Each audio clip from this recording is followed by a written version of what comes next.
O sea, que vamos a hacer una introducción. Habéis visto en estos días cuando os he hablado, ¿no?, de la base del electromagnetismo, cuando hablábamos de los campos eléctricos y los campos magnéticos, ya simplemente estamos diciendo lo de campo. Y las operaciones que vamos a hacer sobre ese tipo de magnitud física de los campos. Lo primero, entonces vamos a intentar tener claro lo que es el concepto de campo, que ya os lo he dejado caer por lo menos una vez, que no os dejéis asustar, es muy fácil. Simplemente son funciones matemáticas que en caso del electromagnetismo, pues naturalmente tienen un significado físico detrás. ¿Vale? Bien, aquí os acabo de decir que vamos a, entre estos archivos del Instituto Tecnológico de Massachusetts, que no son pirateos, son simplemente, están a disposición, son públicos, o sea que no hay ningún problema en usarlos.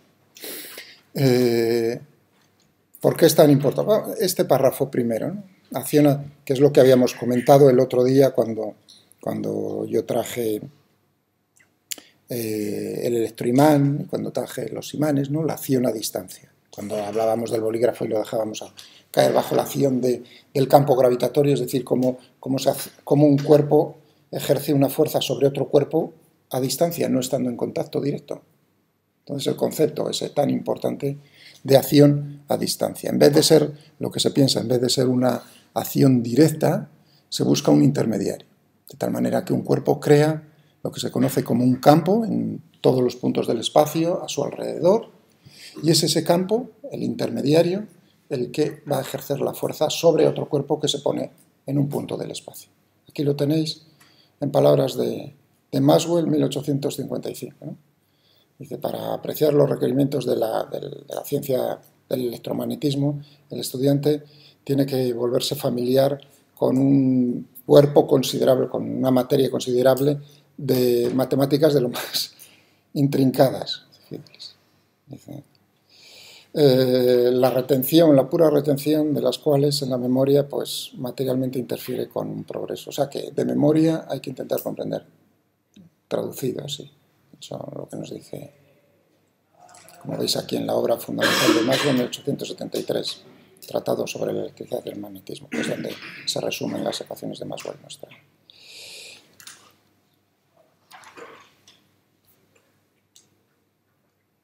Bueno, ¿qué son los campos?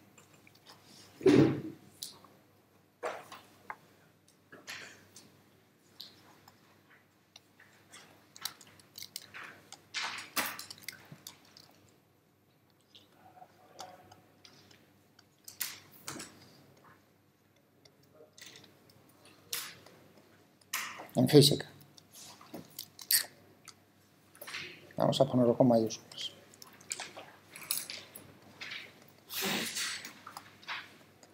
Lo que permiten es una herramienta, ¿no?, que nos permite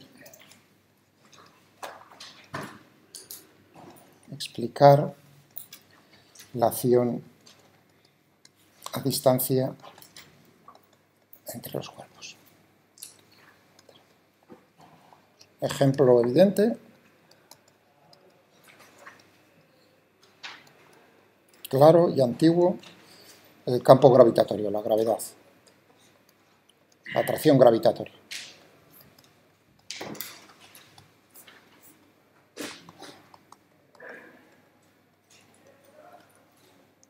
Entre cuerpos, entre dos cuerpos. M1 y M2, la ley de atracción gravitatoria universal de Newton, ¿no?, la fuerza que ejerce el 1 sobre el 2, proporcional a las masas, inversamente proporcional al cuadrado de la distancia. Teníamos eso, lo que habíamos puesto el otro día. La dirección y el sentido, R12 es un vector unitario que va desde el cuerpo 1 hasta el cuerpo 2, nos da la dirección y el sentido.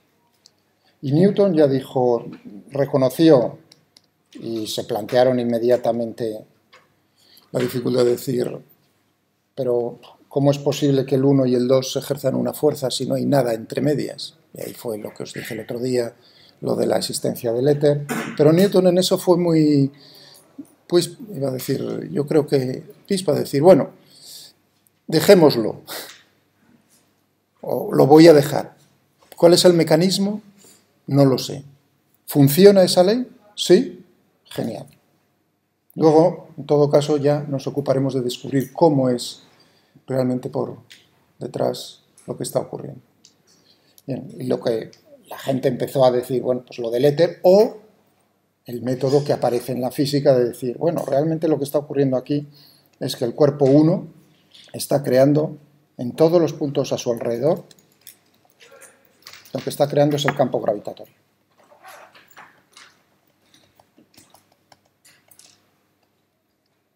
G. Vamos a ponerle G1, el campo gravitatorio que crea el 1. Y viene una cosa importante, ¿eh? El campo gravitatorio que está creando la masa 1 no actúa sobre la propia masa. Un cuerpo no ejerce una fuerza sobre sí mismo. ¿De acuerdo? Cuidado con eso. Entonces lo que se dice, bueno, pues el campo gravitatorio que crea el 1 en cualquier punto del espacio va a ser un vector que tiene dimensiones de aceleración, que va a ser,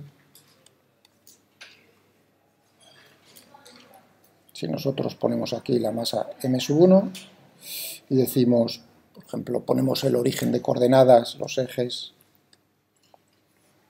vamos a poner x y z, solo voy a dibujar x, y digo, pues en un punto de coordenadas o de vector de posición respecto a la masa m1 r, entonces en este punto del espacio P, lo que está haciendo la masa m1 está creando un campo gravitatorio que va a tener esa dirección de esta manera, que va a ser proporcional a la masa que tiene el cuerpo, inversamente proporcional al cuadrado de la distancia entre el punto considerado y la masa, y cuya dirección es radial hacia la masa, menos r, lo que te está diciendo es el vector unitario, por lo tanto, hacia adentro. ¿De acuerdo? Ese sería el primer paso. M1 crea el campo, el vector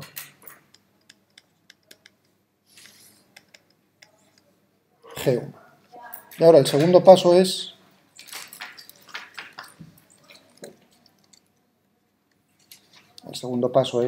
decir, bueno, si nosotros llevamos una masa y la colocamos en ese punto del espacio o en cualquier otro, una masa m2, entonces la fuerza que va a ejercer el campo sobre esa masa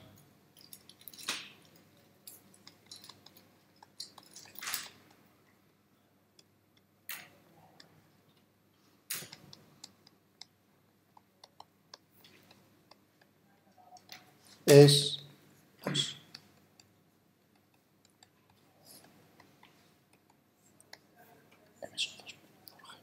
por G. Si ponemos aquí 1, pues el campo que crea el 1, vamos, que lo que hemos cogido en la ley de gravitación universal de Newton, cuando ponía aquí esto,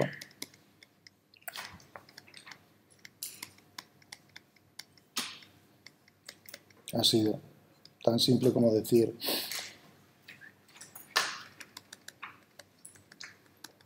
entonces estos términos y los hemos llevado, hemos dicho que esto es.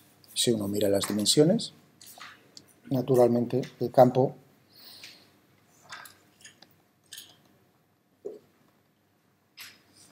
tiene dimensiones de aceleración. Es decir, que en este caso, claro, uno está acostumbrado a hablar de cómo es indistintamente la aceleración de la gravedad o el campo gravitatorio. Bueno, este es entonces el caso típico para intentar llevar a las personas a decir, por eso introducimos el concepto de campo. Si solo fuese esto, pero luego se ve que la teoría, por ejemplo, en el electromagnetismo, pues se puede poner de una manera simple y con resultados espectaculares basándose precisamente en cómo es, y ahora dejamos la gravedad, vimos el otro día cómo, ¿no?, se atraían, se repelían ahí entre los imanes, la acción a distancia, pues entonces aplicado a lo que es, uno define lo que es el campo eléctrico y el campo magnético, y ahí viene el momento cuando uno dice cuál es, supongamos que ya sabemos cómo es el campo eléctrico y el campo magnético, cómo es la fuerza que ejerce ese campo eléctrico que tenemos en un punto del espacio y el campo magnético sobre una carga que hay en un punto del espacio, esa era la fuerza de Lorentz.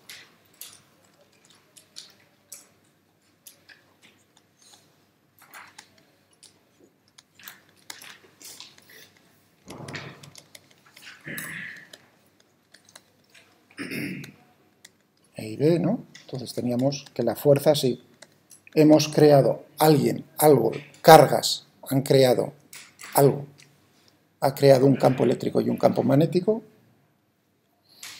en todos los puntos del espacio y colocamos una carga, ahí lo que tenemos es que la fuerza que ejercen estos dos iba a ser Q.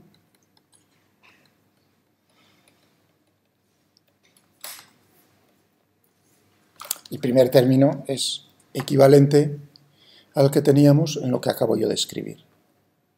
Si queréis, puedo utilizar la notación, la misma notación, decir aquí, alguien ha creado el campo eléctrico E1, E sub 1, y el campo magnético B sub 1.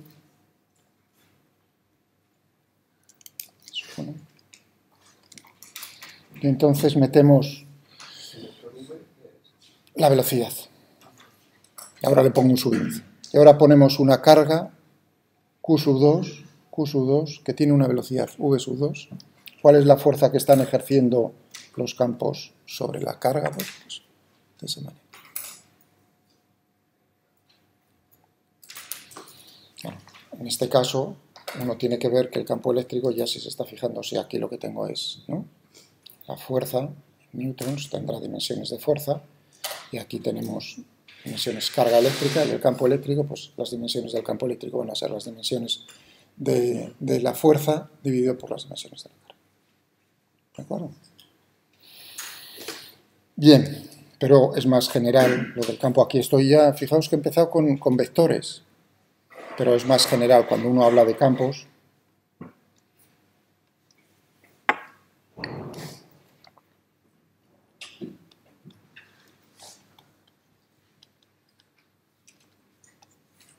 Concepto de campo es tan simple como, es decir, son funciones que representan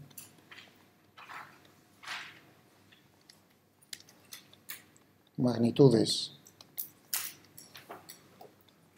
físicas y que están definidas,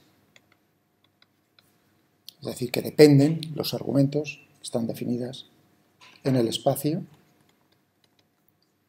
y el tiempo. Bueno, se podría incluir lo del espacio-tiempo, tiempo como, ¿no?, una dimensión más del espacio. Pero bueno, prefiero decirlo separado, el espacio y el tiempo por separado. ¿De acuerdo?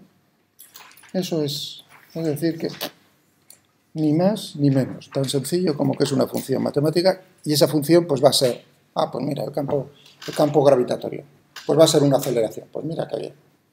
¿De acuerdo? En el caso. Y uno dice, bueno, pero en este tipo de, o sea, que es una función que representa algo, alguna magnitud física, pero magnitudes físicas también tenemos escalares. Por lo tanto, ahí viene lo de...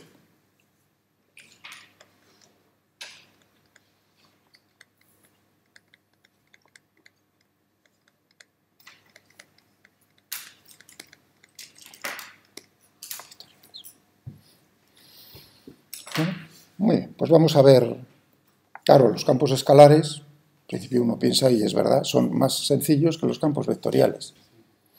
Porque siempre es más sencillo trabajar con un escalar que con un vector. Aunque bueno, realmente un vector, si uno piensa en cómo representar el vector, cómo dar un vector en sus coordenadas, por ejemplo, lo más sencillo, ¿no?, coordenadas cartesianas o coordenadas de cualquier polares, lo que tiene detrás naturalmente son escalares. Es decir, que si uno entiende lo que es un campo escalar, pues eso le ayuda. ¿Pero hay alguna magnitud que use solo el campo escalar?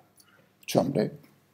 ¿Por ahora mismo la que sale de manera natural, incluso en el PDF del MIT, el ejemplo que pone ahí es la temperatura, claro, o la presión, o sea que no os preocupéis que hay a montones, ¿de acuerdo?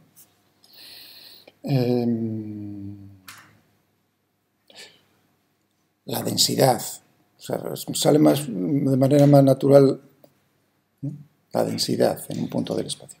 Si bien, si uno se pone a pensar sobre eso con interés, con curiosidad, más que con interés, con curiosidad, a lo mejor se encuentra con ciertas dificultades en ese sentido. A lo largo de la clase podéis dar vueltas, ¿no? Fijaos que he dicho la temperatura, la presión, la densidad. O sea, tengo que escoger naturalmente magnitudes que sean físicas, ¿no?, que representen algo, y que sean escalares, ambas cosas. Ya he cogido una vectorial que es la aceleración, ¿no?, pero ahí en escalares. Y ahí a lo mejor uno se encuentra, decir, en cualquier punto del espacio que tenga definido eso. Aquí si uno piensa en el aire que tengo en el aula. No os preocupéis que os lo diré, las dificultades esas con las que nos podemos encontrar. Así, ahora, en este momento, mientras, como voy a hablar en general, ¿de acuerdo?, para muchas cosas. Luego, si quiero particularizar para temperatura, pues utilizaré otras letras, eso es notación, no os preocupéis. Pero en general, pues puedo utilizar F minúscula para el escalar y F mayúscula para el vector, pero es notación. De tal manera que si yo tengo un campo escalar,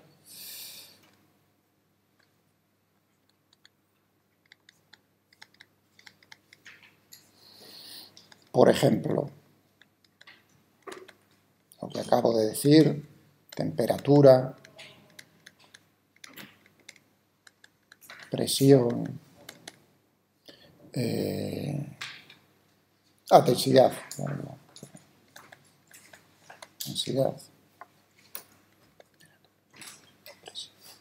Rho, la densidad. Eso es densidad de masa, pero podría estar pensando también en la carga eléctrica, densidad de carga eléctrica. O sea, que la misma letra voy a utilizar para ambas. ¿Cuánta masa tengo por unidad de volumen o cuánta carga tengo por unidad de volumen? Carga neta. Bueno, estaba diciendo, el campo escalar, si no me quiero referir a uno en particular, pues voy a utilizar ahora la letra F minúscula. Eso significa que es una función.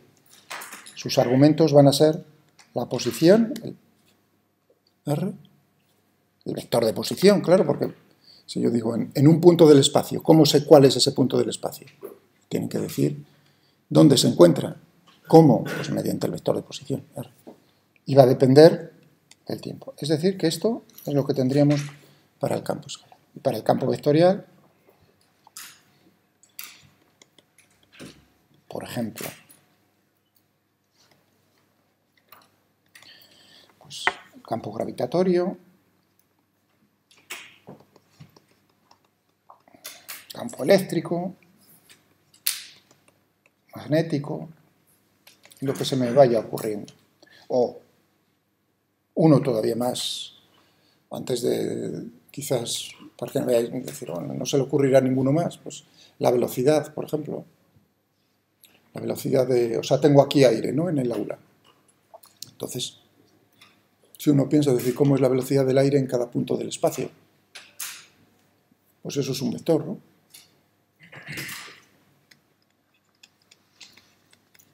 Y detrás de eso, claro, dentro de lo que es la velocidad, pues directamente relacionado tendremos lo que es la corriente, podremos definir lo que es la corriente eléctrica. Es decir, porque realmente, ¿qué es la corriente eléctrica? Son cargas eléctricas en movimiento. Es decir, no solo depende de cuánta carga tienes, sino cómo de rápido se mueve. Si tú tienes mucha carga eléctrica neta en el espacio, pero no se mueve, no tienes corriente. Tienes carga, sí, pero no tienes corriente. Por lo tanto, ahí uno dice, claro, no solo va a ser la carga en sí, sino con qué velocidad se está moviendo la carga cada punto del espacio. Tendremos que ver. ¿Vale? Y a partir de eso, haciendo alguna operación, podremos llegar a cómo es la corriente, porque si uno piensa lo que es la corriente eléctrica, uno dice, ¿qué es?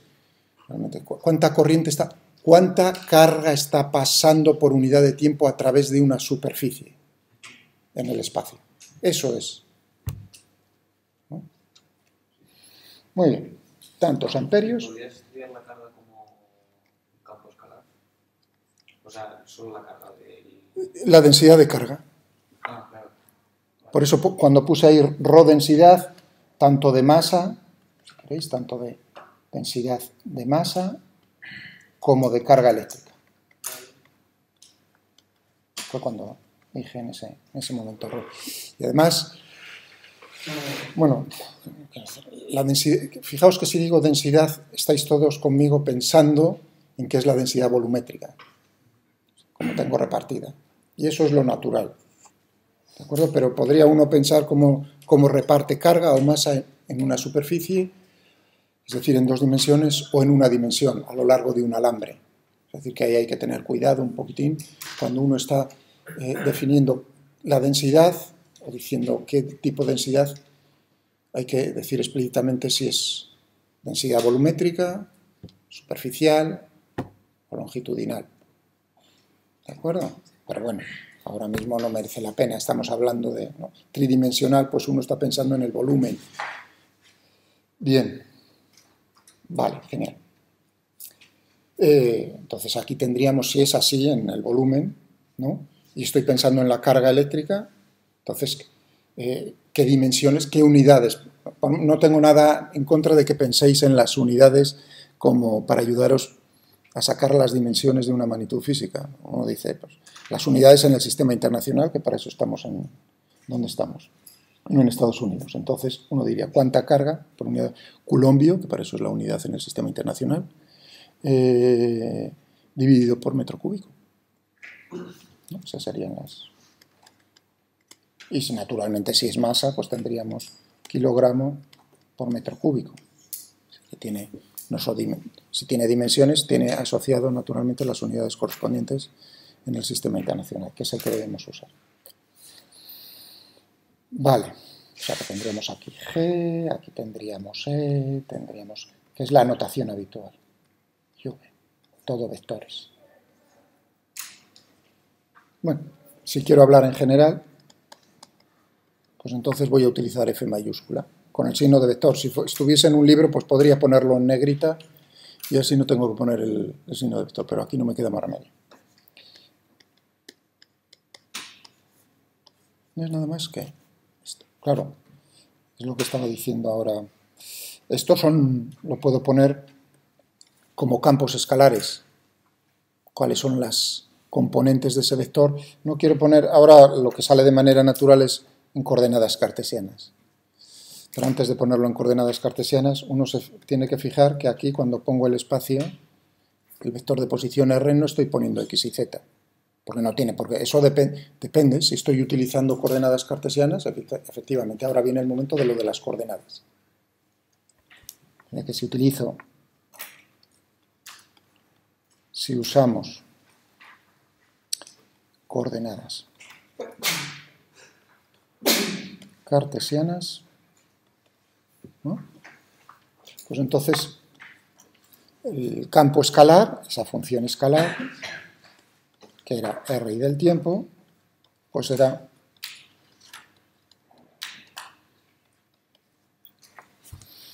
de 4, ¿no?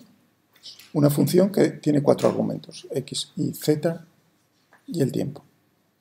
Bueno, y ahora, antes de que se me pase, uno puede ver casos particulares, ya aquí en el campo escalar.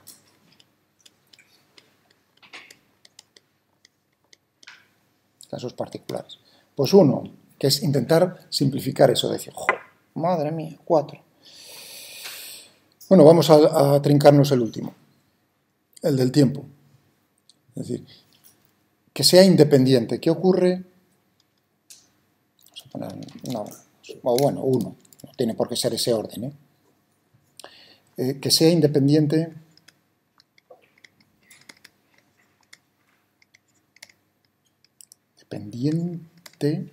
del tiempo.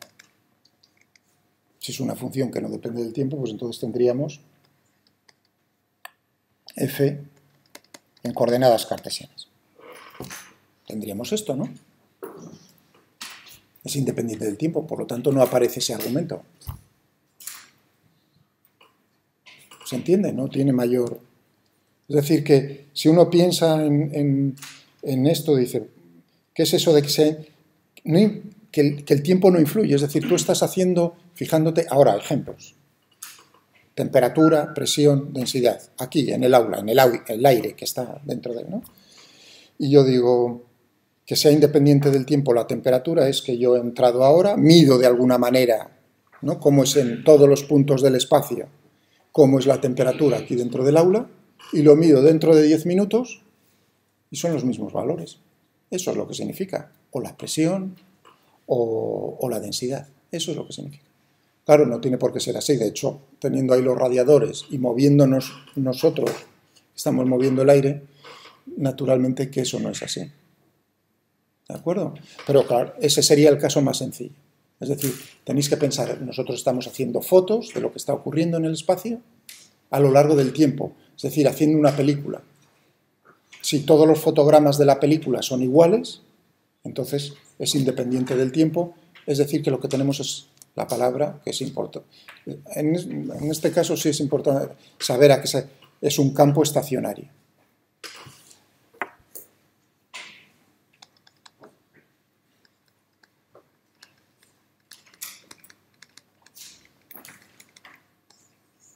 Estacionario.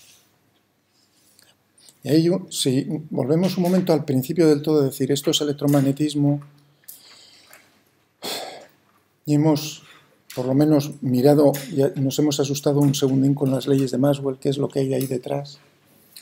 Uno dice, claro, la belleza, pero la dificultad proviene de que hay dependencia, cuando hay dependencia temporal. Es decir, que cuando hay dependencia temporal del campo eléctrico se van a crear campos magnéticos, y si hay dependencia temporal del campo magnético se crean campos eléctricos, es decir, que está la pescadilla que se mueve.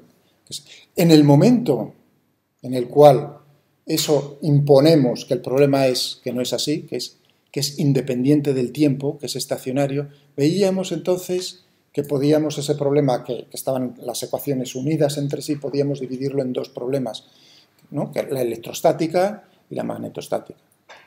Eso es lo que... Claro que son más sencillos, pero le quitan, son unos casos muy particulares del problema general. Vale. Bueno, que sea independiente del tiempo, o sea, que tengamos campos estacionarios. Si cogiésemos, voy a poner aquí el campo vectorial, ¿no?, que teníamos aquí, R de t, pues esto es simplemente que tendríamos aquí z el tiempo, y tendríamos aquí, pues, si utilizo coordenadas cartesianas,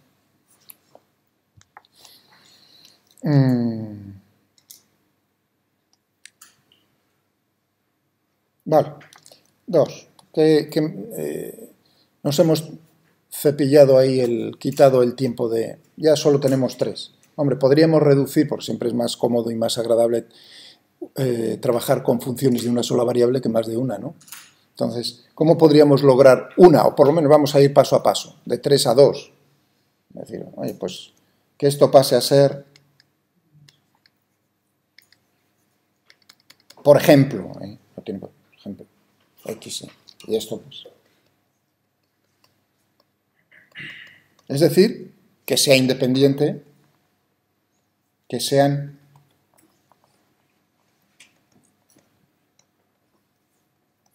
independientes de z.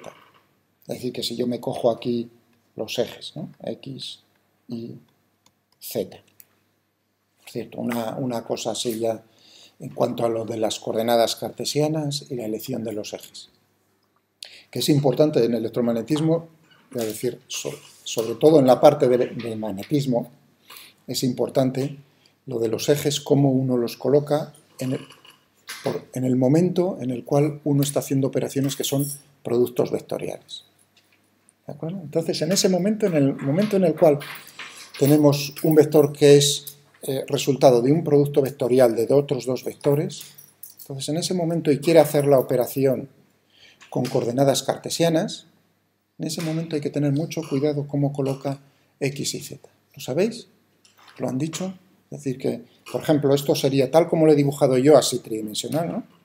Sería correcto, pero si yo cambiase y pusiese aquí y aquí x, z sigue siendo el mismo, eso ya estaría mal. ¿Sí? Es decir, que tiene que tener uno cuidado en que la orientación relativa de los ejes, pues que eso viene dado por vectores unitarios, y jk, una regla muy sencillita, que es muy importante, que es que si tú haces el producto vectorial de i por el j, te da el k. Y ahora toda la regla de del sacacorchos, del tornillo de estrojero, de la mano derecha, es decir, haces girar el eje x hacia el eje y por el camino más corto, y el pulgar te da la orientación del eje z. La orientación, el sentido correcto del eje z. ¿De acuerdo? Eso es importante, porque sabéis, ¿no?, cómo haríamos un producto vectorial. ¿Ves? Ahora estoy yéndome al archivo, sé que os he dicho eso, pero aún así, o sea, si a mí me dan dos vectores A y B, me dan sus coordenadas cartesianas, ¿cómo hallaría yo el vector C, que es el resultado de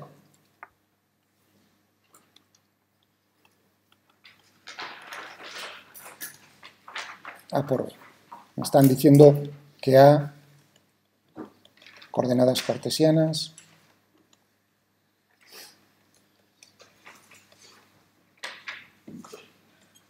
¿no? Entonces, ¿cómo hallaríamos C? Pues Cx, Cy.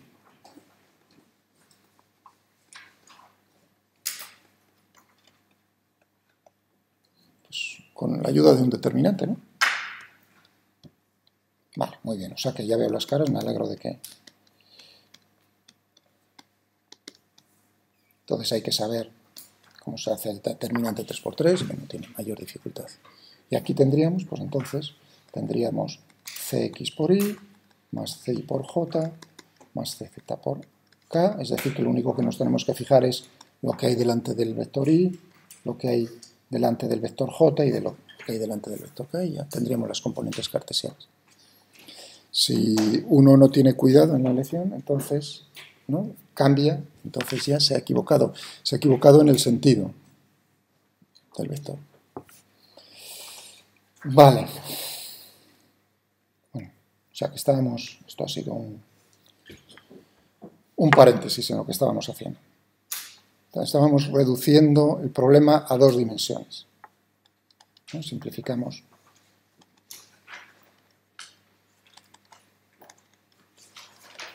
El problema, el campo, el problema estacionario, para no introducir el tiempo otra vez, a dos dimensiones. A dos dimensiones particulares, que es independiente de IG, y por ejemplo, es independiente del eje Z.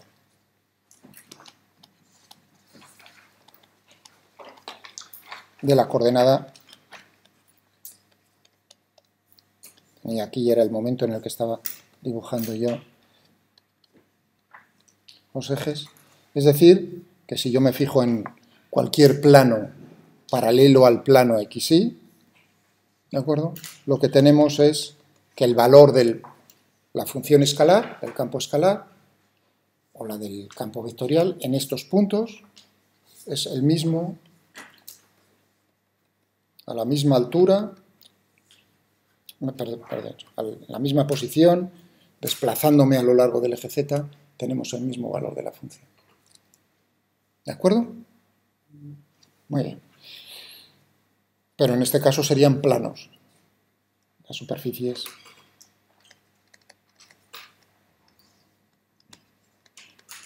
son planos.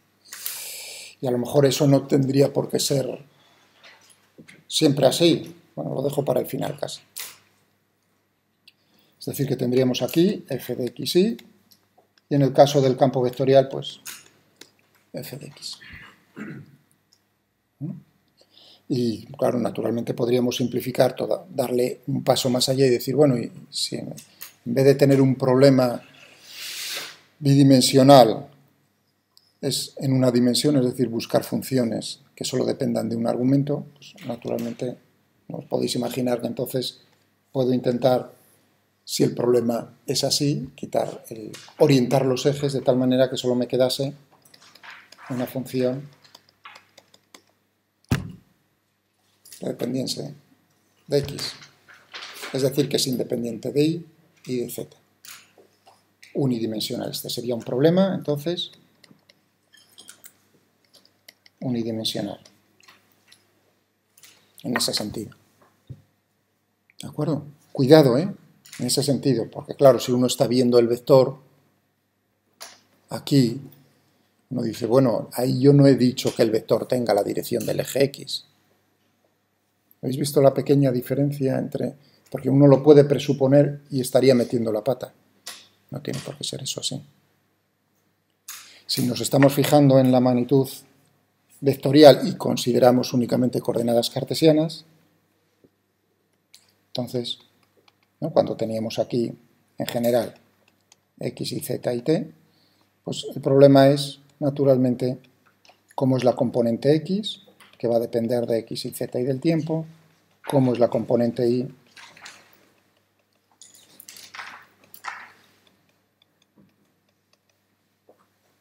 claro, y son tres campos escalares.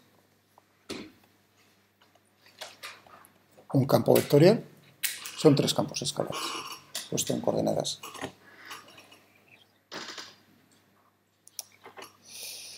Pero no siempre el problema va a tener una simetría, ahora viene la palabra,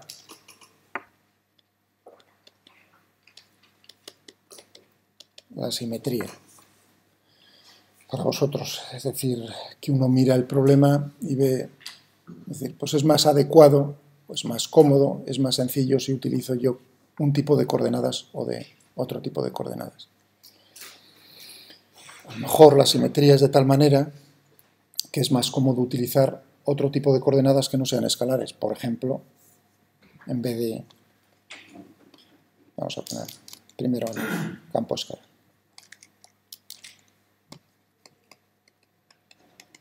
Pues que sea en coordenadas polares.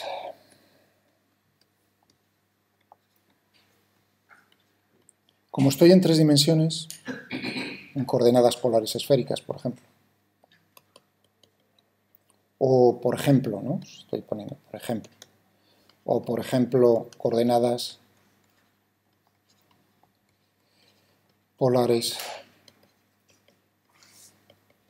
cilíndricas. Estos dos tipos de coordenadas son las más importantes en tres dimensiones, pero no son las únicas. Y lo tenéis en los archivos esos en Moodle, tenéis cómo se habla también de coordenadas. Bueno, ¿y cómo serían las coordenadas polares esféricas? Es decir, voy a darle un nombre, r, tita y phi. Una distancia, una longitud y dos ángulos. Bueno, pero eso es notación. Si uno dice, podría ser cualquier cosa. Ahora habrá que recordar rápidamente a qué se refiere estas tres letras que se utilizan de manera habitual en esto. O, en el caso de las polares cilíndricas, pues tendríamos... Ahí tengo una pequeña duda ahora, que siempre es existencial. Porque dependiendo de los libros, uno utiliza... La notación es importante. Ahora, ¿entendéis? Por eso cuando yo miro en un papel y no se me dice qué es, no creáis que es porque uno es borde, sino que a veces uno no tiene... Puedo utilizar ahora R, ¿de acuerdo? Puedo utilizar bien tita o bien phi, puedo utilizar z. O puedo utilizar rho, es decir que podría utilizar una cosa como esta, o podría utilizar una cosa como esta, refiriéndome a lo mismo. Ahora uno ve ahí el rho otra vez. ¿Habéis visto? Claro, uno dice, pero es que claro, el rho lo vas a utilizar muchas veces para densidad. Es cierto, por eso es la duda metódica ahora. Pero si bien es cierto que entonces si utilizo R como distancia, también es un peligro masivo, porque R, ¿no?, como escalar, uno está pensando siempre como la distancia al origen de coordenadas. Y eso en este tipo de coordenadas polares no es así, sino que es la distancia a un eje, al eje Z realmente, tal como es. ¿Entendéis? Entonces es ¿qué? Bueno, es el momento de decirlo y explicarlo. y dibujarlo. Con un dibujo, pues es inmediato. No hace falta soltar un rollo macabeo. Bueno, si fuese entonces... Bueno, vamos a primero a ponerlas por si no se me va a olvidar. Vamos a basarnos en las cartesianas. Por eso pongo los ejes del origen de coordenadas. Es decir, que aquí, ¿qué es un sistema de coordenadas? Pues es un observador, o sea, una persona. Por eso dibujo una persona siempre, a veces. O sea, yo soy el sistema de referencia, o vosotros, depende. Eso hay que decidirlo al principio del problema. Entonces, esos ejes, ¿qué son? Son direcciones en el espacio. Eso es lo que significan los ejes. Los cartesianos, pues es como si yo me clavase aquí 3 bolígrafos, ¿no? Uno perpendicular al pecho, otro de arriba abajo y otro de izquierda a derecha. Y esos serían mis ejes cartesianos. Entonces, relativo a esas direcciones en el espacio, yo puedo proyectar cualquier vector y ver cómo son las componentes de ese vector respecto a esas direcciones en el espacio, que yo he llamado ejes cartesianos. Pero podría escoger otra manera de determinar la posición. Podría decir cómo es, estoy refiriendo a puntos del espacio, cómo es la distancia de un punto al origen, donde me encuentro yo. ¿No? Este punto del espacio. Es decir, pues eso sería R. Fijaos que no pongo ahí como signo de vector, sino la distancia al origen. Uno diría, vale, con eso, ya, pero hay muchos puntos, no hay solo uno que cumple eso. Uno dice, claro, van a ser todos los puntos que se encuentran a la misma distancia del origen que forman una superficie esférica, por lo de polares esféricas. Uno dice, bueno, y dentro de esa superficie esférica, o sobre esa superficie esférica, ¿cómo puedo determinar cuál? Pues puedes decir cómo es el ángulo con respecto a la dirección arriba-abajo de la persona, qué ángulo forma con respecto al eje Z. Una dirección. Tita. Y ahora dice, bueno, ya, pero en ese caso lo que tendrías, ya no tienes toda la superficie esférica, pero no, hay también un número infinito de puntos que cumplirían eso. Todos los que están ahí marcados en esa circunferencia. Ahora, ¿cuál de esos puntos es al que me estoy refiriendo yo? Pues puedo hacer la proyección de ese punto sobre el plano XY. Pues que si tengo una dirección, estoy diciendo la de arriba abajo, un plano que es perpendicular a ese. Si hago la proyección, es decir, ilumino con luz, me quedará aquí una mancha sobre el suelo, por así decirlo, y esa mancha formará un ángulo con respecto al eje X que yo llamo phi, el ángulo phi. Entonces ahora sí, ya solo hay un punto ahí para el cual tenemos, si yo doy tita, r y phi, o r tita y phi, ya unívocamente tengo ese punto. ¿De acuerdo? Y esas son las coordenadas. ¿Cómo se pasa de coordenadas cartesianas a coordenadas polares esféricas? Pues está chupado, ¿no? Vale. X tendríamos, por ejemplo, X, Y y Z, para no tener ya mala. ¿Cuánto vale? O sea, si me dan las coordenadas, fijaos que es un paso, el otro hay que pensarlo. Solo lo doy en un sentido. Si a mí me dan las coordenadas polares esféricas r, tita y phi de un punto del espacio, ¿cuáles son las coordenadas cartesianas correspondientes a esas? Oye, de ahí va a poner el signo de vector.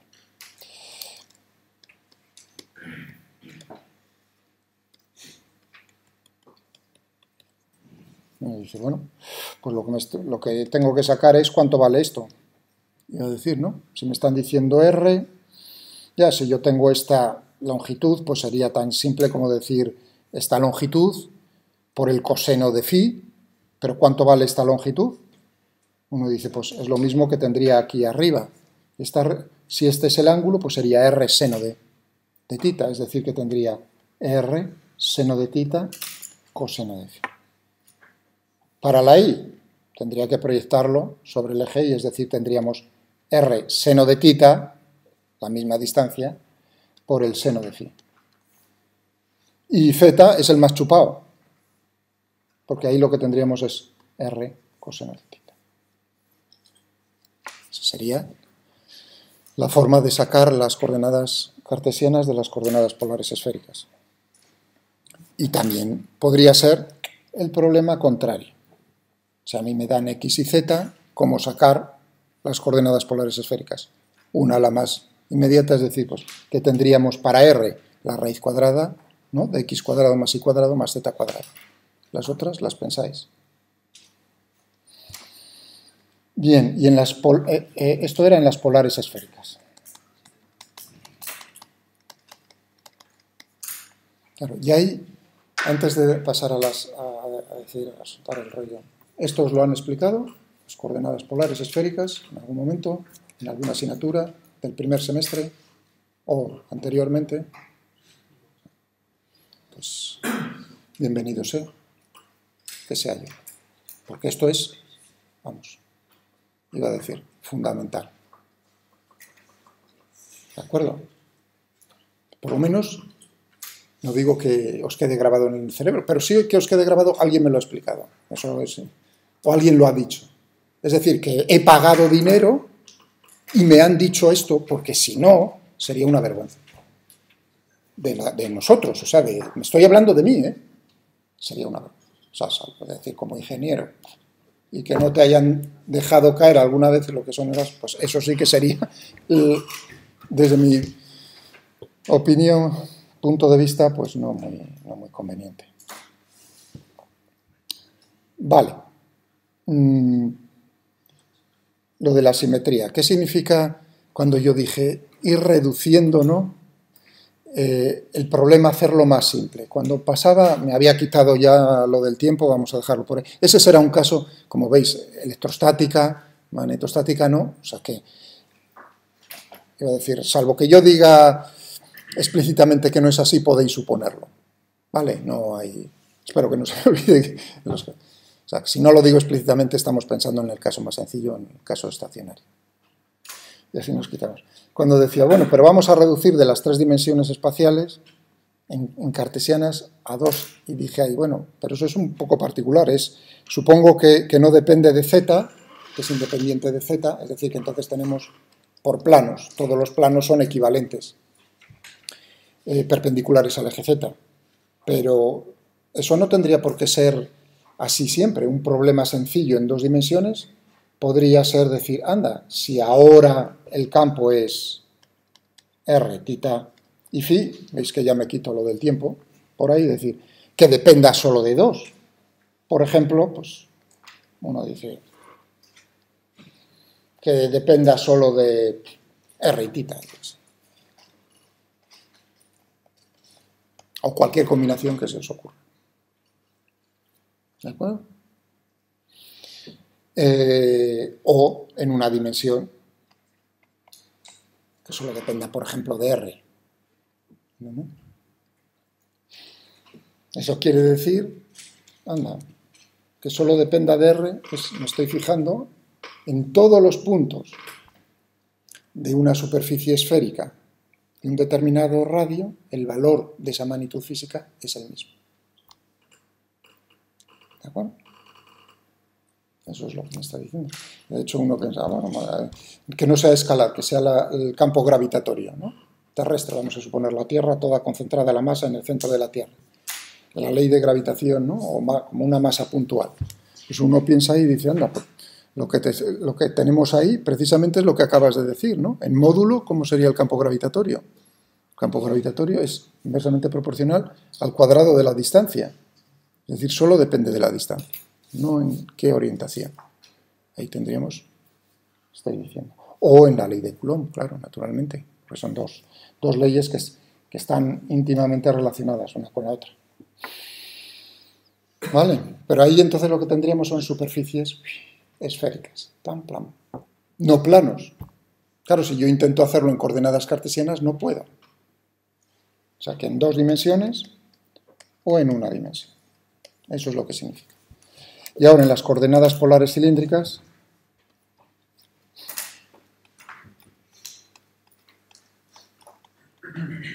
ahí, claro, si uno piensa ya un poco en ahora, en un problema con el que nos vamos a enfrentar. el típico que probablemente quizás ya si habéis estudiado un poco de electricidad, en algún momento pues os hayan dicho, ¿cómo va a ser el campo eléctrico que crea si tengo una distribución de carga uniforme a lo largo de un cable infinito? O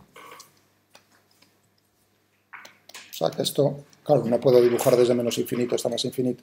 Y tengo la carga repartida en una dimensión, en una recta, ¿de acuerdo? En un cable, sí, muy delgadito.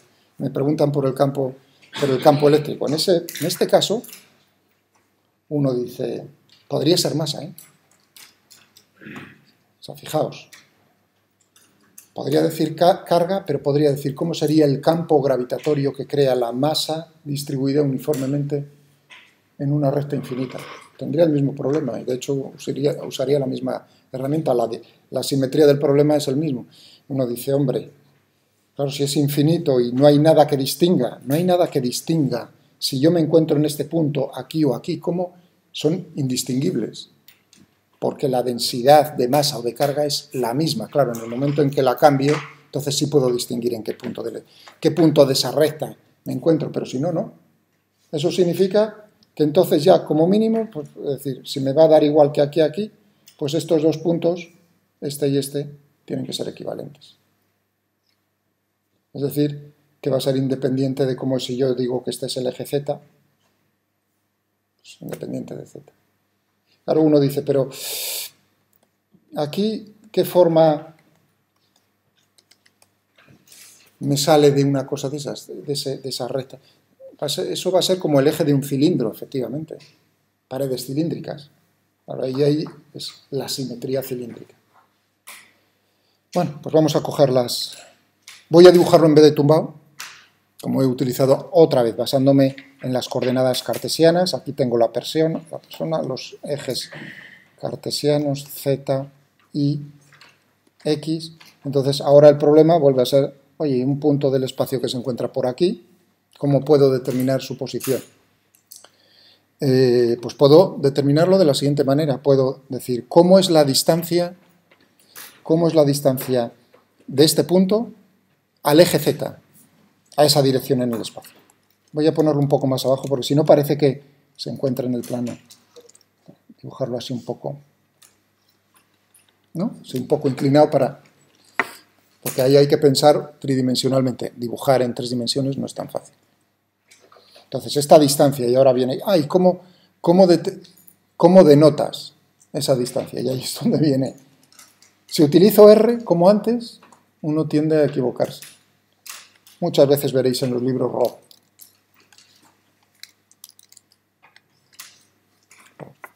Como distancia al eje. Pero yo en eso soy más... suelo utilizar más R, otra vez.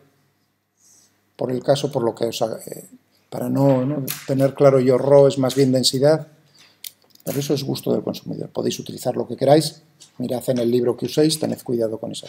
En este caso, entonces, R es la distancia al eje Z. Otra, bueno, claro, si estoy haciendo la proyección, ¿no?, sobre el eje Z, uno dirá, ¿a qué altura del eje Z te encuentras? Muy bien, ya tengo ahí 2. Y otra, uno está pensando, claro, pero ¿cuántos puntos cumplirían en el espacio que tienen el mismo R y el mismo Z? Otra vez toda esa circunferencia. Claro, de alguna manera tienes que decir dónde te encuentras sobre esa circunferencia. Y ahora uno dice, con un ángulo me vale. Con un ángulo voy a hacer la proyección otra vez sobre el plano X. Y podría hacerlo sobre el plano que contiene esa circunferencia. Entonces uno dice, pues, el ángulo que forma con respecto al eje X u otra dirección del espacio. Claro, entonces ahí podría utilizar tita, pero bueno, prefiero utilizar, ya que he utilizado phi antes, pues phi. Entonces ya tendríamos. Y ahora el orden, pues R phi z. Me daría ahora ya solo un punto. ¿Cuál es? Y el problema sería lo mismo de decir cómo paso de esto a coordenadas y a la inversa, naturalmente. X y Z. Bueno, la primera está chupada. Z es Z. O sea que no hay mucho... Claro, uno piensa Y realmente aquí está viendo en las coordenadas polares cilíndricas, si uno se olvida precisamente, dice, bueno, z me da igual, y estás pensando únicamente en planos perpendiculares al eje z, lo que estás pensando es en coordenadas polares en el plano, ¿no? Si yo ahora me circunscribo al plano XY,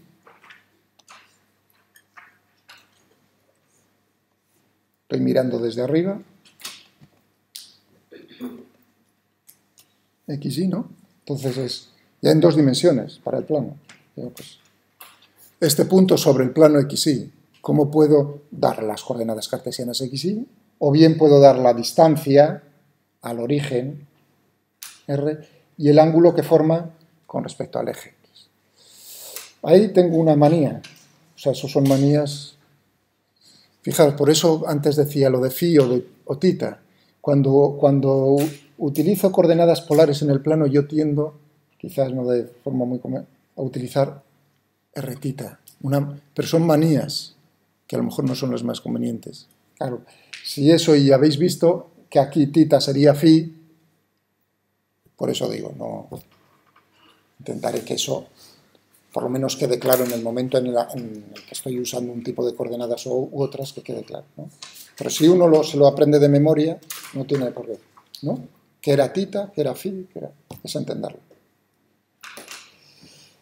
O sea, que z es z y lo otro pues está chupado, ¿no? Tendríamos ahí r, ¿cómo sería x? Pues r coseno de phi, en este caso estoy poniendo aquí, y r seno de phi, o si estoy cogiéndome en polares en el plano, pues r coseno, r seno, así de simple. En coordenadas polares esféricas, el ángulo tita recibe un nombre que es la colatitud. Bueno, uno podría, en vez de coger tita, podría coger, si está pensando en la Tierra, la posición sobre la superficie terrestre, ¿no? Utiliza latitud y longitud. La longitud correspondería a phi y la latitud correspondería no a tita, sino a pi medios menos tita. Entonces, eso sería, por eso es la colatitud. En el caso de las que no lo dije antes explicando. Pero bueno, eso es notación. ¿Algún problemilla con...? Ya digo, en lo que va a ocurrir, es decir, este rollo de las coordenadas, ¿a qué se debe? Pues se debe a que tendremos problemas, por ejemplo, ¿no? La distribución sobre una recta infinita de carga, que entonces en ese caso lo más conveniente es utilizar coordenadas polares cilíndricas. Estoy utilizando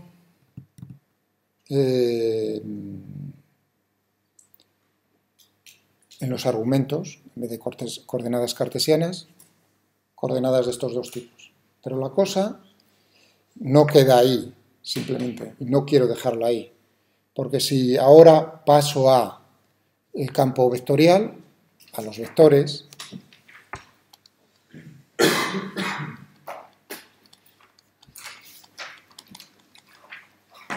entonces ahora me tengo que referir, vamos a dejarlo estacionario, f de r.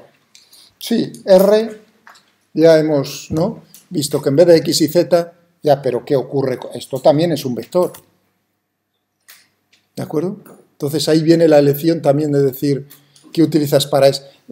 Hombre, sería un poco extraño, pero no tendría por qué estar mal. Es decir, coger coordenadas cartesianas para esto y para el argumento coordenadas de otro tipo, ¿me entendéis? O sea, que se puede hacer la combinación de ambas cosas. Pero bueno, si uno está pensando que voy a un lado a lo mismo que en el otro, aquí tendríamos, en este vector, tendríamos que escoger y ver cómo serían las componentes, por ejemplo, en esféricas,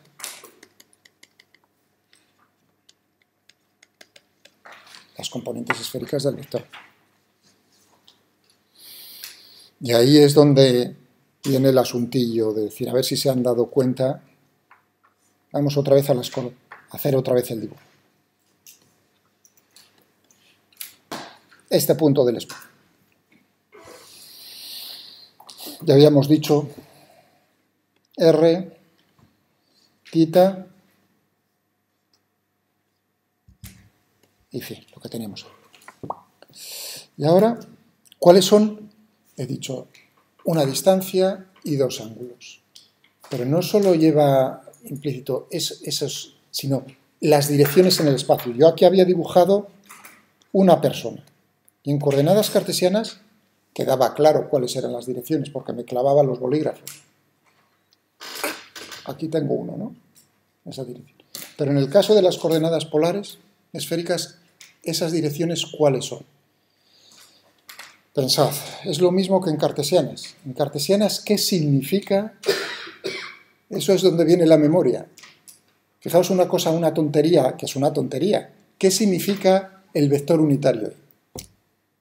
O sea, eso que me he clavado yo, ¿qué significa el vector unitario I o el vector unitario J o el vector unitario K? ¿Qué significan esos vectores unitarios? Son las direcciones en el espacio, ¿entendéis? Es una tontería, pero cuando uno se para a pensar, dice, anda, ¿y eso cómo logro yo esas direcciones? Por ejemplo, en el caso del eje X, el vector unitario, ¿y cómo logro esa dirección? Pues serán un vector que va en la dirección de tal manera que tú dejas constante las coordenadas Y y Z y solo dejas variar X. Así de simple. Si uno piensa en eso, dejas, por ejemplo, en esta posición del espacio, dejas fijo Y y Z y solo dejas, pues, tendrás, solo puedes caminar sobre esos puntos en azul. He puesto otro punto para no manchar ese. Y uno dice, anda, pues aquí tendrías entonces, a lo largo de esa dirección, un vector, es una dirección, un sentido, vas, entonces tienes el vector. ¿Qué significa el vector unitario J? Dejas fijo constante X y Z y dejas variar Y, la coordenada Y. Y eso te daría, piti, piti, piti, plaf. Y ahora, fijaos que no lo estoy poniendo aquí adrede, sino en otro punto del espacio. ¿Habéis visto? O sea, aquí podría haber puesto sobre el origen. Para que os forzaros a pensar sobre eso, os estoy diciendo, en un punto podría haber escogido este, puesto otro, porque me ha salido las narices. Cualquier punto del espacio, para que os deis cuenta. Y ahora uno dice, y Z, pues el mismo juego, dejas fijo constante X e Y, dejas variar Z. Es decir, que aquí tendrías K y aquí tendrías J. Y ahora cualquier vector, vamos a dibujarlo en verde, ¿no? Pongo el origen sobre ese punto del espacio, me daría igual sobre cualquier punto. ¿Y ahora qué significa para este vector A? Hallar las coordenadas cartesianas de A. Este colorcillo bastante asqueroso. Vamos a escoger otro. Uno bonito. A ver qué tal se ve este. Pero no es muy... Este es más bonito. Vale, vamos a cogernos ese.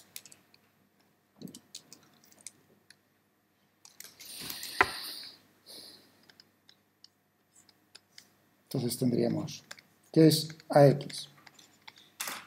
La proyección.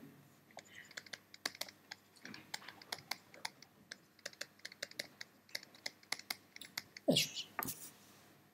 Bueno, y ahora, si uno ha hecho ese juego, y ahora uno dice, y en este caso, ¿cómo serían las componentes esféricas del vector? Tendré que buscar esas direcciones. Y ahora creo que sale de manera natural. ¿Cuál es el vector unitario asociado a la dirección radial? Si yo me alejo, me acerco del origen, dejo fijo θ y φ y solo permito que cambie R. Ahora lo voy a hacer sobre el rojo. Es decir, esta dirección. La dirección radial. Le doy el sentido de que alejándome es positivo y acercándome negativo, es decir, que el vector unitario, y le voy a poner el gorrito R. Ya está, ya tengo uno. Y ahora digo, y el vector unitario correspondiente a la coordenada θ. Dejo fijo R y φ y permito variar θ. Pensad ahora un momento qué trayectoria seguiría uno en el espacio, ese punto, ¿no? Si lo muevo de esa manera, ¿qué figura, qué curva me sale en el espacio? Dejo fijo R, dejo fijo he dicho phi y permito variar θ. Pensad en la Tierra. Bueno, me estás diciendo, tú te estás quieto aquí, o sea, sobre la superficie terrestre y la longitud la dejas fija, es decir, que lo que está son con los meridianos. Pi, ti, pi, ti, pi. Es decir, una circunferencia. Y ahora uno dice, si tú te mueves, no es una recta, pero infinitesimalmente cerca, ¿no? ¿Cómo será la dirección tangencial? Esa me va a dar cómo es la dirección de ese otro vector unitario, que puedo llamar, bueno, aquí puse R. Voy a, si me permitís, es notación, si pongo, podría utilizar R, pero a veces utilizo UR. Lo voy a escribir de las dos maneras, porque como lo vais a ver algunas veces, ¿no? Así os acostumbráis un poco. Muchas veces utilizo UR en vez de R. En este caso tendría un vector unitario que podría denotar, cuidado, con θ gorrito, se ve en los libros muchas, o Uθ. Si pongo θ gorrito, por eso viene la cosa de decir, ay madre, madre. Cuidado con esto, que θ gorrito, o sea, si θ es un ángulo, ¿no? ¿Qué dimensiones tiene el ángulo θ?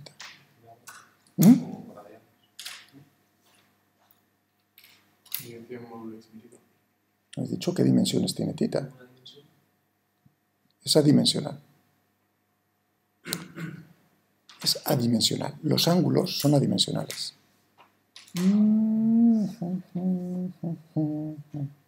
Son adimensionales. Ay, ¿y eso cómo es? Si yo lo mido en radianes, porque es muy... Cuidado. Por eso he dicho, ahora se me estaba escapando, digo, les vamos a meter el cuidado. Si yo cojo, ¿no? Aquí en el plano estoy dibujando. Eje X y eje Y. Como veis, entonces estoy recordando cosas o estoy dando cosas nuevas, lo de las coordenadas, pero que son importantes para... Uno dirá, no es... Claro, pero son la herramienta que utilizo. Si no se entiende bien esto, como comprenderéis, luego la cosa, en el momento en el que hablemos de superficies gaussianas, que si tengo una superficie imaginaria gaussiana esférica, pues... Bueno, ya sé que ahí es donde nos vamos a caer todos. Mi objetivo es, ¿no?, que se pueda entender eso. En contra tengo que vosotros pondréis todo de vuestra parte para aprenderoslo de memoria. Os advierto, así cordialmente, eso es un desastre. ¿De acuerdo? ¿Para qué vamos a engañarnos? Eso es un desastre. Entonces, me pagáis y os lo digo. Si hacéis eso, va a ser un fracaso total. Es intentar entenderlo. Bueno. Sí, estaba con lo del ángulo. Claro, si yo digo, ¿cómo es el ángulo que forma, ¿no? Yo tengo esta distancia, este arco de circunferencia S. La distancia, el radio de la circunferencia es R, el ángulo θ. Entonces, ¿cuál es la relación entre R por θ? Es decir, que θ. Y ahí es donde uno ve, cuidado, eso es la definición del ángulo en radianes. Es decir, que el resultado de hacer esta operación, pero uno ve ambas cosas, cómo defines los radianes y cómo defines lo que es el ángulo en sí. Y ahora, mirad, ahí tengo longitud y longitud, por lo tanto es adimensional.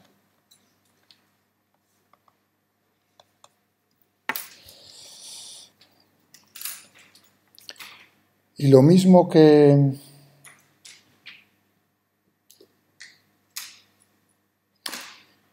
Voy a dejar caer, si bien no lo voy a usar. Pero bueno, ya que estamos con esto, diciéndonos así por lo menos coloquialmente decir, no solo se definen ángulos, sino que el ángulo, sí, sino también lo que se conoce como ángulos sólidos. Y eso es el equivalente tridimensional al problema en el plano que estamos viendo aquí.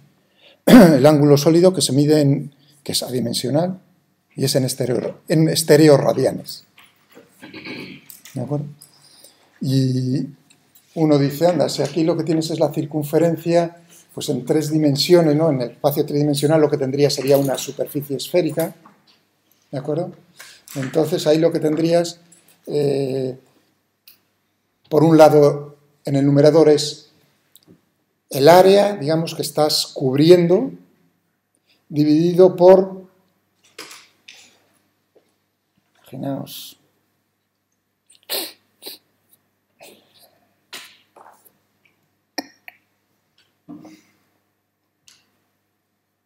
vamos a hacerlo aquí, intentaré dibujarlo.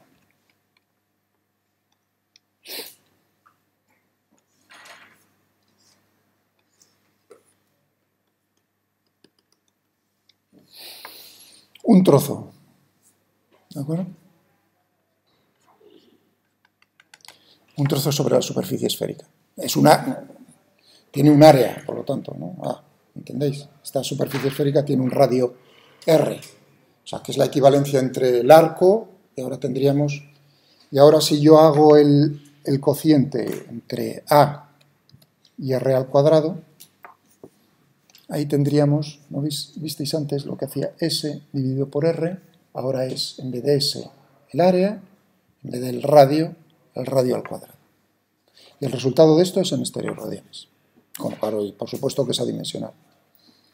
Claro, y ahora uno dice, en el otro caso lo que tenías, naturalmente, 2 pi radianes, si tienes todo el ángulo completo, ¿no? Los 360, la vuelta completa, 360 grados. Y en este caso, si tienes toda la esfera, uno dice, ¿cuál es el área de la superficie esférica de radio R?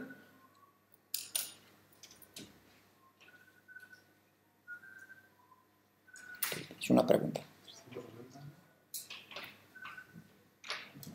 Yo tengo una esfera de radio R completa. ¿Cuál es el área de esa superficie esférica de radio R? Vale, eso, precisamente, ahí es 4 pi R. Bueno, ahí he puesto la manía de poner, en ese caso, R mayúscula, como pongo aquí, ya veis, 4 pi R, al cuadrado con minúscula. Cuidado, el volumen, recordáis, 4/3 de pi R al cubo. ¿Y de dónde, por cierto, de dónde sale lo del 4 pi R al cuadrado y del 4/3 de pi R al cubo?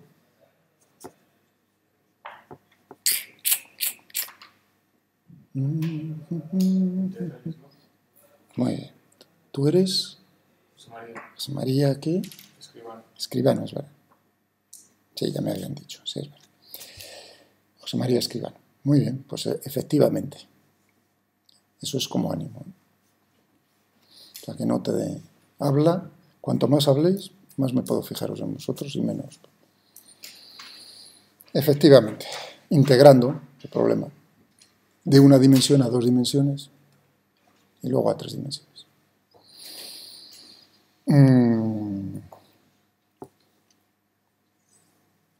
Por ejemplo, el área del disco pi R al cuadrado, ¿no?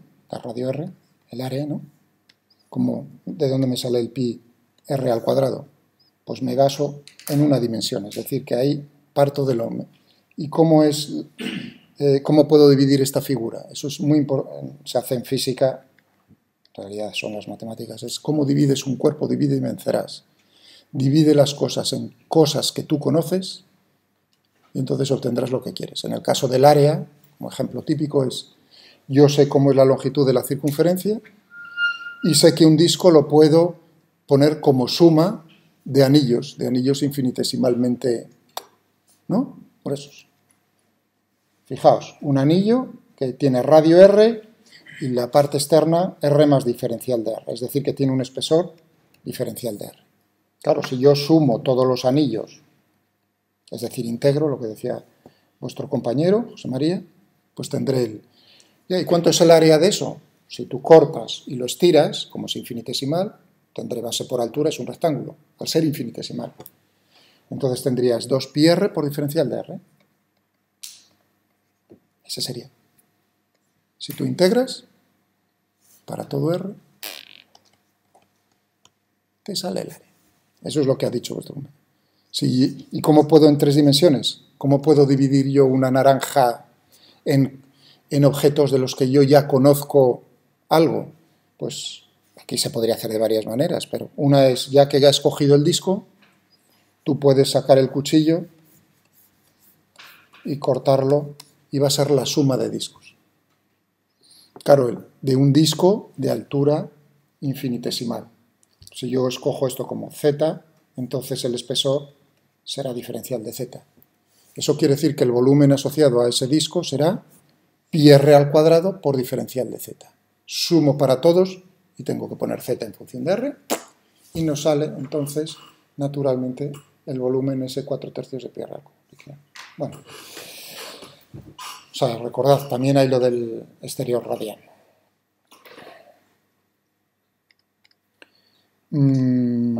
Habíamos dicho justo en ese momento, creo, no sé si lo llegué a completar, cuando estábamos en este punto del espacio, dije como direcciones, había puesto dos, había puesto UR o R y U tita,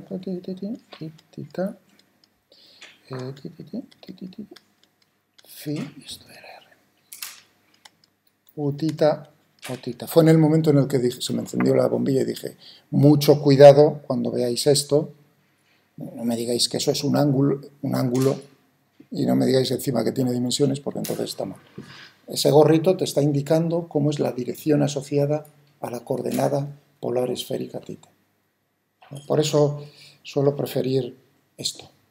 Pero, y ahora solo me queda la tercera. Claro, uno dice, ya una vez que hemos dicho lo de los meridianos, pues naturalmente lo que te sale no hace falta pensar, ahí pones, van a ser los paralelos.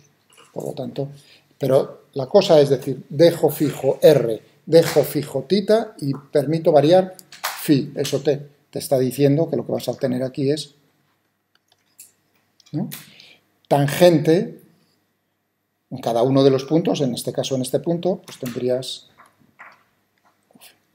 y haciendo una cosa, y el sentido proviene de, tú dejas variar cada una de las, dejas fija 2 y permites variar la otra, el sentido viene dado de creciente, R's crecientes, titas crecientes, phi creciente, por eso he dibujado este hacia abajo, tita creciente, y phi lo he intentado dibujar metiéndome en la pantalla.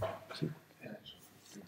¿De acuerdo? O sea, si uno escoge, naturalmente, en vez de, porque no tienes por qué estar casado con esto, si uno escoge, en vez de la colatitud, la latitud, pues entonces, imagínate que lo llamo también tita,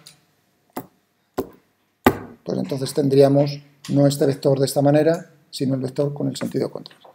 Y ahora, si ya tengo esos tres, con los dedos, ¿no?, esos tres vectores unitarios, ya lo tengo sencillo en el momento, uno cree que lo tiene sencillo en ese momento, es decir, pues haces el producto vectorial, el producto escalar para hacer las proyecciones. Pero quizás uno pierde de vista una cosa, que estos tres vectores unitarios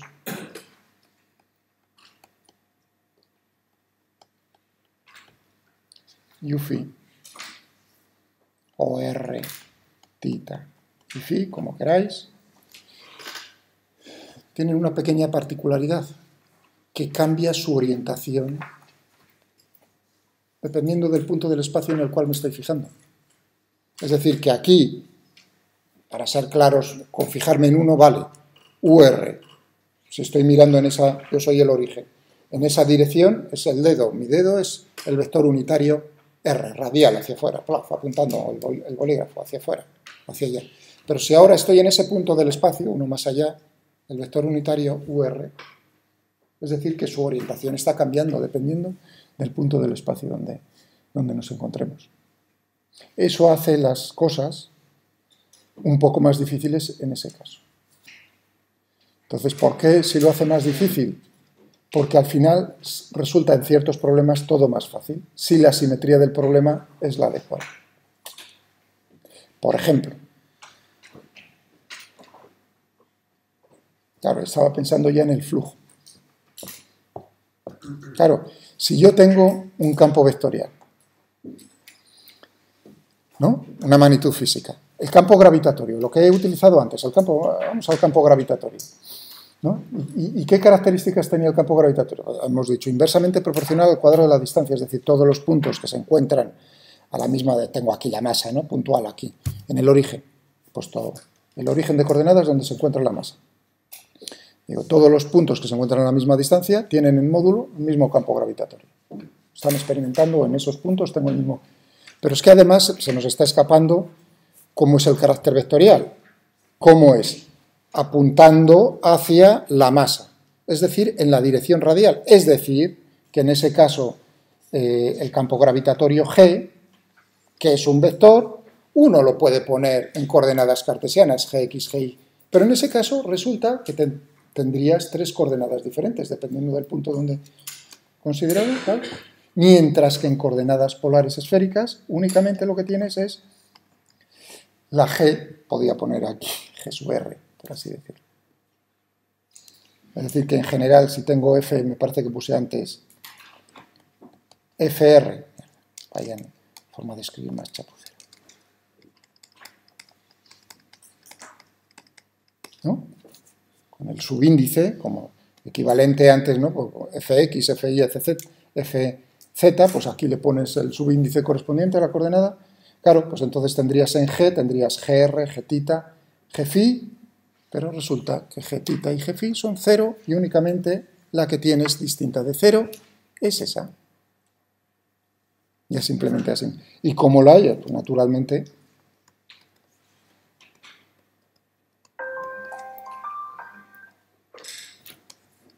producto escalar y líquida. Con el signo de estos, sí. Sin pasar primero por cartesianas, ¿es posible pasar de cilíndricas a polares esféricas? Sí, puedes, búscalo. Claro, búscalo, piénsalo. Hombre, siempre la respuesta es sí, seguro que sí. Piensa cuáles son las expresiones correspondientes. ¿De acuerdo? O sea, si tú puedes pasar a coordenadas cartesianas y luego, como ves, puedes buscar el... No es difícil, ¿eh? Bueno, por ejemplo, o sea, ¿qué tendrías para no dejarte así, ¿no? Que parece que no quiero... Si tienes... Ahí tengo que utilizar, cuidado, ahí tengo que utilizar ρ como distancia al eje z, pero no puedo utilizar dos r's, ¿me entendéis? O pongo un subíndice a r, lo cual ya sería el colmo del colmo. Entonces, ahora es el momento en el cual si utilizo las dos, tengo que utilizar dos letras, r y ρ para... Y tengo z, por lo tanto tendría que r al cuadrado sería igual a ρ al cuadrado más z al cuadrado. Por ejemplo. Es decir, que r es la raíz cuadrada de todo eso. ¿Entendido? Y de estas y puntos suspensivos buscas las otras.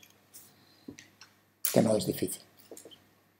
Arcosenos o arcocosenos o lo que miréis ahí. Bien. A ver una cosa así. Yo creo que más o menos... Así queda bien. Cuadrado. Nos quedamos aquí en este punto. Bueno. Mañana nos podemos divertir con el ordenador y también utilizarlo mañana y pasado para representación de los campos escalares y vectoriales.